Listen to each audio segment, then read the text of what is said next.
Very good morning. I am Rajneesh Well here. Here, today, in a COI, Constitution of the India, I am here with the question 2.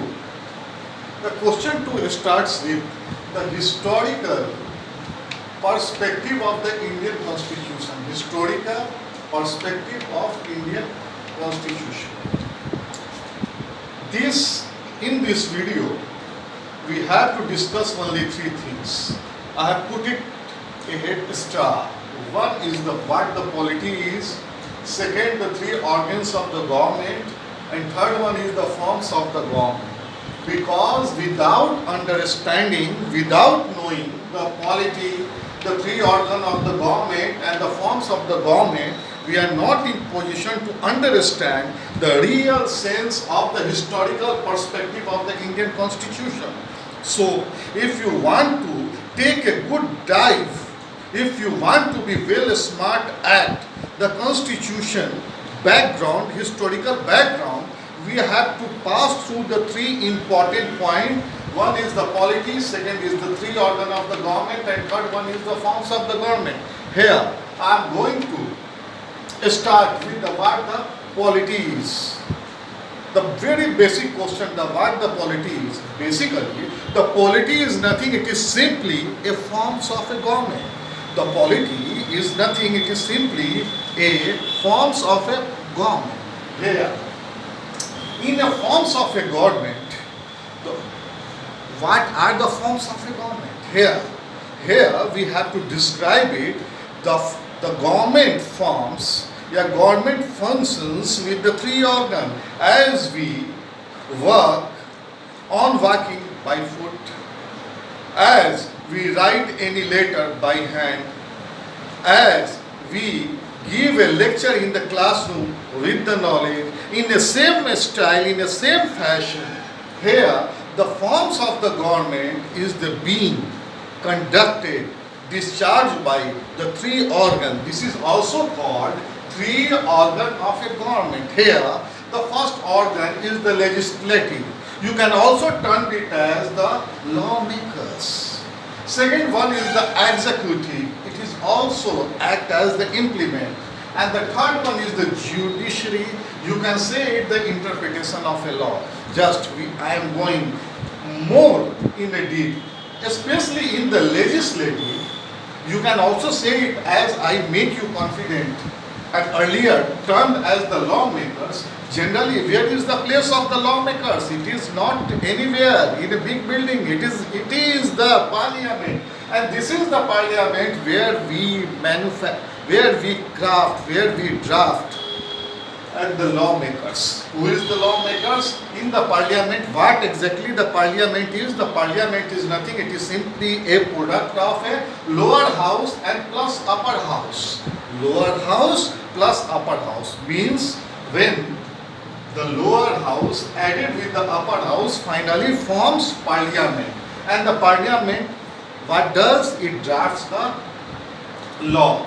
Then this lower house and this upper house is also called bicameral house. Bicameral house. Bi means two, cameral means place and house. This bicameral house fundamentally, basically forms or draft the you can see it, what it does, it simply draft the law. Here, when the law finally draft by the legislative, it passes, it comes under the executive. As you know, the president is the head of the executive body, and the main work of the executive to get the law under the implementation. Who is here? Here, the council of the ministers. Here, the council of ministers generally, what he does, he put his law into a proper channel. Then after comes the judiciary. This is the third and the very important organ of the state. Judiciary, what it does, it is simply an interpretation of a judiciary system or a law.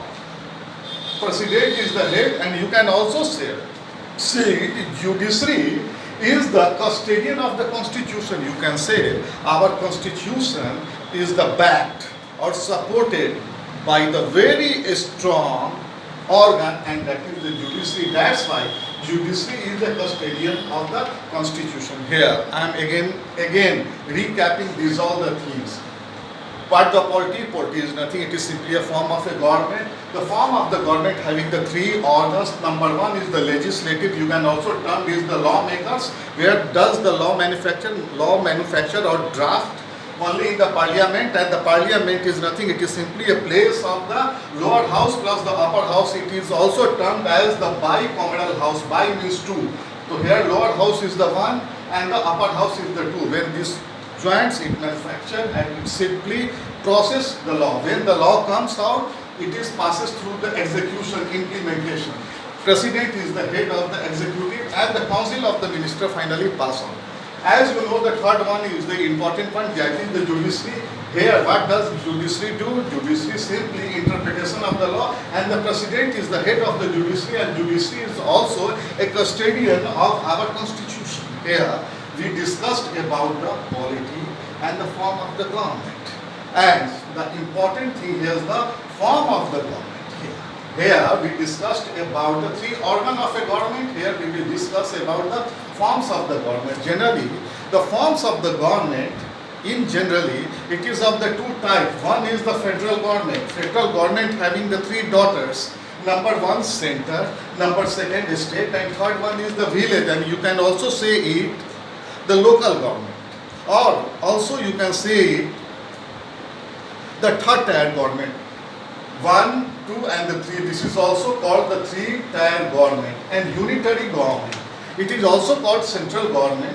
And at the time of the national emergency, when the war starts, when the something extraordinary thing happens, something contingency happen in our country, there the national assembly becomes a powerful and direct heads is the president. Here I want to make it clear. Somebody if ask you, what type of the country India is? So India is not only federal country, because India runs by both federal government in a state like the Bihar, UP, Bengal, Odisha, Jammu and the Kashmir, where the federal government acts, where the unitary government means Delhi, Chandigarh, Guwahati.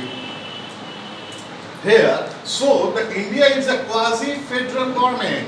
Quasi means half. So India is basically operating with the 50% federal government and also 50% with the unitary government. Here again I am recapping of the forms of the government. Generally forms of the government having the two types. Number one is the federal government, it having the three daughters. Number one is the center, second one is the state, and third one is the village. It is also termed as the three-tier of a government. And then after comes the unitary government, you can also say the central government. And central government, when it becomes a very powerful under the National Assembly at the time of the war, at the time of some national contingency or global contingency. India is basically a quasi-federal government because Indian political system run by federal government as well as the unitary government. Here we discussed about again three things. Number one is the polity. Number two is the three organ of a government. And third one is the forms of a government. These are a very fundamental and the very basic to understand our basic Indian polity or a political or a democratic, basic democratic structure of our country. If you will understand, only then you will be on a very smart position to understand the historical perspective of the Indian Constitution. Here we discussed about the part 1. Okay? In the next my video, you will really know what the historical perspective of the Indian Constitution. By this time, take care of yourself, be safe, go for a study, and this is the golden opportunity to improve your personality and the knowledge. In the meantime, thank you very much.